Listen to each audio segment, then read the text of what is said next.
నాగబాబు, నేను బాగా ఇన్ఫ్లుయెన్స్ చేసిన పర్సనాలిటీస్, వ్యక్తులు ఎవరు నీ లైఫ్ లో? అంటే చాలా మంది ఉన్నారు కానీ లైవ్ లో నాకు బాగా ఇన్ఫ్లుయెన్స్ చేసింది అంటే నువ్వే. ఇది మరి అది గురించి మొహమాటంగా ఉంది కానీ ఉన్నది చెప్పాలి. నాకు ఒక 5వ తరగతి 4వ తరగతి చదువుతున్నప్పుడు నీకు ఫ్రెండ్స్ ఉండేవాళ్ళు. అన్నయ్య ఫ్రెండ్స్ 2 రకాలు పిలిచేవాళ్ళు. కేఎస్ఎస్వి అనే ఒకళ్ళు, కేఎస్ఎస్వి ప్రసాద్ అనేవాళ్ళు, కేఎస్ఎస్విపి అనే కొంతమంది. కాలేజీకి వచ్చేటప్పటికి ప్రసాద్ అని పిలిచేవాళ్ళు ఎక్కువ మంది. కొంతమంది చిన్నప్పుడేమో శంకర్ బాబు అని ఇంట్లో పిలిచేవాళ్ళు. సో ఇలాంటి పిలుస్తున్నప్పుడు నేను చూసినప్పుడల్లా అన్నయ్య చుట్టూ కనీసం ఒక 10 మంది ఉండేవాళ్ళు. ఏంటి మిగతా వాళ్ళని చూస్తే అంత ఉండేది కాదు. మిగతా నాకన్నా అన్నయ్య కన్నా పెద్దవాళ్ళు లేదా అన్నయ్య ఏజ్ వాళ్ళు ఏంటి ఇంత మంది ఈయన్ని ఫాలో అవుతుంటారు, ఏంటి అన్నయ్య అనే ఒక చిన్న ఫ్యాసినేషన్ ఉండేది.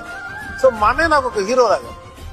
సో నేను ఎన్నో పుస్తకాలు చదివి ఉండొచ్చు, ఇండస్ట్రీకి వచ్చిన తర్వాత ఎన్నో పుస్తకాలు ఎన్ని చదివినా కళ్ళ ముందు ఒక లైవ్ పర్సన్ అలాగా గ్రోత్ అలా చూస్తూ ఒక మెగాస్టార్ అయ్యి, ఒక పొలిటికల్ గా ఒక టూరిజం మినిస్టర్ అయ్యి, మళ్ళీ రీఎంట్రీలో ఒక పెద్ద ఇటు కొడుతుంటే అది నాకు అన్నయ్య కన్నా గొప్పగా ఇన్ఫ్లుయెన్స్ చేసింది ఎవరు లేదు. ఎందుకంటే అన్నయ్య చెప్పడు, చేస్తాడు. సో ఎప్పుడైనా సరే మన యాక్ట్స్ వల్లే మనం ఇన్ఫ్లుయెన్స్ అవుతాం కానీ మనకు చెప్పడం వల్ల ఎప్పుడు ఇన్ఫ్లుయెన్స్ అవుతాం.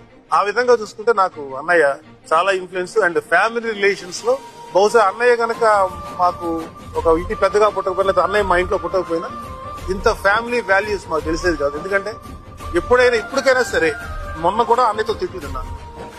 ఏరా నేనే ఫోన్ చేయాలా, నువ్వు ఫోన్ చేయవా, ఏమైపోయావు, నేను రాకపోయినా మా చెల్లెలు రాకపోయినా ఎవరు రాకపోయినా చిన్న కర్ర తీసుకుని కొట్టి మరీ అట్లా చూసుకుంటాడు మా అన్నయ్య. So that's why is the most influential person in my life.